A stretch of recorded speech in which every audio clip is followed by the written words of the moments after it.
高峰第一单啊，这个订单是抢的，这个就是为什么中午5高峰一定要接这种5.1公里、5.5公里、4.5公里的单子。你看我抢了一单，这些都是系统给我派的，5.2公里是不是？10块多，这一单也是12块多，看到没有？是不是？这一单也是一样的，这个别人取消了，没人要。你看是不是很顺路？所以说这就是为什么中午5高峰一定要跑这种单子，你抢了一个，系统自然会给你派的。遇到这种叫你放门口，电话不接的哈，一定要拍照，楼下也要拍啊，拍2个照片，这样的话就算他不见了，他申请客服也没用的。所以说你们一定要注意。现在我人在3公里之外，又抢了4个拼单，这4个拼单15块，很顺路啊，都很好送，是1楼的，刚好我回去，看到没有？中午100块钱很好跑的，这个太远了不要。现在是11点23，我已经回到了这个刚刚接的这个4单这个地方，现在货已经取好了啊，准备开始送。这时候要把饿了么平台打开，取餐的时候一定要反复核对单号，拿出来到时候回来换麻烦的很，所以说一定要看清楚，反复看2次，这样的话不容易出错。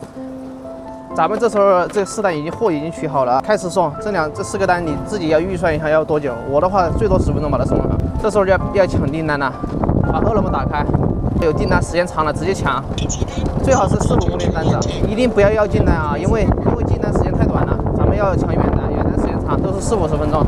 等把这个送完了去拿，是不是刚好就拿着就走？一定要远单，不能要近单的，近单你忙不过来的，近单时间太短了。现在美团的最后一单马上送到了，饿了么已经接了5个了。送餐的时候一定要注意看订单，不要送错了，反复看，给它放柜台就行了，打个电话通知一下。给你们看一下路线，饿了么已经5单已经接好了，现在去取餐，最短的还有31分钟，时间够了。兄弟们，这种报备的加时间的，饿了么一定要报备了之后等1、2分钟才能点取货。如果你现在点的话，它是虚假报备要扣5块钱的，所以说你们要注意啊。现在接了6个单子，时间都很赶，没什么时间，还有最短的还有20分钟，但是不会超时，一切尽在掌握之中。赶紧通送了，现在还有5个没送，1个剩下8分钟，时间都很多，不会超时。给你们看一下，是不是我的订单都是很好送的，不是一丢丢的。这就是为什么别人挣得到钱，你知道吧？大神跑得厉害的人，他都是送好送的单子，只有那些跑不到钱的傻不拉几的人，他就送那些走进去的小区爬楼，那你能挣得到钱吗？是不是？要动脑子，哥们儿，万泰统一门卫拿反了，另外一个看到没有，兄弟们要反复看，你看我自己都拿错了，还好我看了一下，他的号在这箱子里，是这个。现在还有2单没送，第1单已经送到了，还有5分钟，第2单还有9分钟，来得及的啊。401，你好，401是你们吗？没人了，401是你们吗？兄弟们，走路下去，电梯往上，咱们就走路下去，节约时间，别在那里等，没必要。这是下，这不是上。兄弟们，5高峰结束了，跑了1个小时40分钟，美团跑了8单，58块，饿了么跑了6单，50块。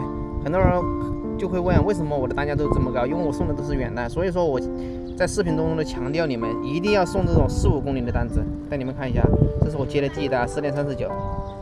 5.2公里是不是10块多？这个也上了5.1公里，是不是10块多？所以说为什么要让你们中午一定要去抢远单，知道吧？不要去送近单，你近单4块5块的，送到什么时候才有这么多钱？是吧？我1个小时40分钟就挣了这么多钱，而且我们是在郊区，没什么单的，在我们这个情况，给你们看一下，是不是？有什么单？就这里面还有稍微有点单，但是骑手都很多。